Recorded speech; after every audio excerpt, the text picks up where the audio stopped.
Hello guys, welcome to another blog. তো আমরা এখন জগৎ বাড়িতে চলে এসেছি। তো এবার সিঁড়ি দিয়ে উপরে উঠলাম।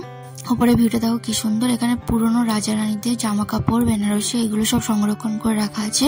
আরো কিছু প্রাচীন জিনিসপত্র দেখার জন্য আমরা সুড়ঙ্গের ভেতরে ঢুকলাম। সুড়ঙ্গ থেকে উপরে উঠে প্রথমে প্রাচীন প্লেটের সেট, বড় বড় থালা এগুলোই চোখে পড়লো। আরো জিনিসপত্র ছিল, এগুলো দেখে আমরা আবার দোতলায় চলে আসলাম সিঁড়ি দিয়ে।